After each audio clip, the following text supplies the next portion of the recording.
you doing, everyone? It's Joe here from Limit to Learn.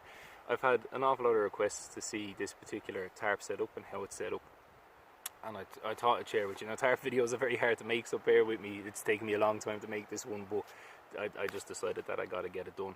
Plus, I'm talking a bit over the next couple of weeks about reductionism and my reductionist loadout and how I employ it in. And thank you all for all the support when it comes to that. This particular tarp setup is one I use the most because it fits into my reductionist system very well.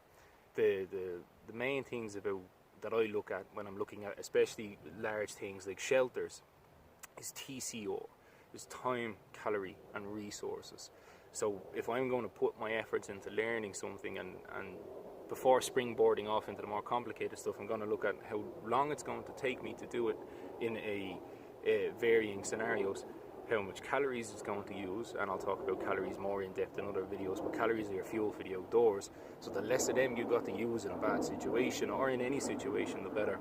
And resources is a nice one because it means less processing, and two, the less resources something takes, the more multi-environmental it is. We all carry multi-purpose pieces of kit, but I like to look at projects and skills in the sense of multi-environmentalism.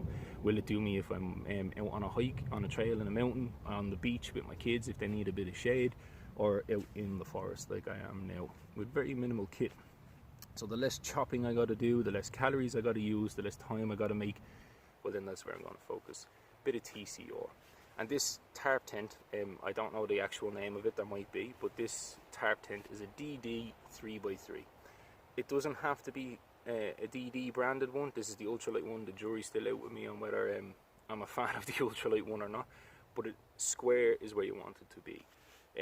The rectangular ones are great, but they're very hard to work with and you lose out on an awful lot of tarpology. So it can be a 3x3, a 4x4, 5x5, or if you're across the pond, 10 foot by 10 foot or 12 foot by 12 foot, just square. You start off with a square tarp and life is easier further down the road. But this one takes no cordage. It just requires a few 10 stakes, which I carry on me all the time anyway. I carry 4. You can get away with 4, you can get away with 6, but 10 stakes are always a good one. So we'll dive straight into it and I'll show you really quickly in real time how I build this one up here. You can make it look a bit fancier by doing the doors and stuff like that, but if bad weather is rolling in, you're good to go. So bear with me, we'll be right back. So here we are, I'm at the back of the tarp here. I keep a piece of pink string in the middle of my tarp so I can identify really quickly which part is the center. You want the ridge line, the main center point of the tarp, to be running front to back. Once you've got that identified, you can move into the corner piece here and you can see that I found the corner, but I'm staking out either side of that particular corner. This gives you more height, I found. If you've only got 4 10 stakes, stake out the corner by all means, but staking out either side of the corner allows to give you more height. I'm following the line along the back, finding the next corner and repeating the process. This means that you end up with this old 50p piece or hexagonal shape type setup at the back of the tarp. Tuck the corner underneath really quickly. Again, helps with water runoff as well, stop getting it in. But once you've got those 4 corners staked out really quickly, you're good to go. At the front of the tarp here, you want to start your door setup. So you find the corner, the very front corner, you can see here. That's it there. And then you bring it in line with your back 10 stake. Once you're in line with your back 10 stake, you can stake it out. This is why I was saying you can get away with 4 or like that 6. I'm just throwing a few sticks in here. But once your corner is in line with your 10 stake at the back, you're good to go.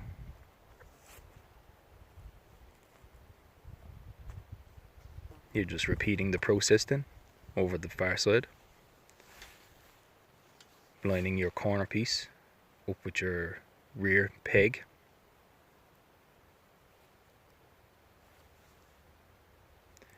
Now, this is a kind of a complicated part. This part takes a bit of practice because you can use your trekking pole. I have my trekking pole marked at the height that I like to use it. I just use a Sharpie. But you want to find not the center of the tarp, but the first ring in. This is where the DD tarps are great because they've got so many tie outs. I wouldn't recommend just throwing it straight up in the tarp, you want to find those loops because they're reinforced, so when it comes time to put an awful lot of tension on it, you're not going to burst through the top of your tarp. Try and find a trekking pole that has a rounded pommel on the top of it.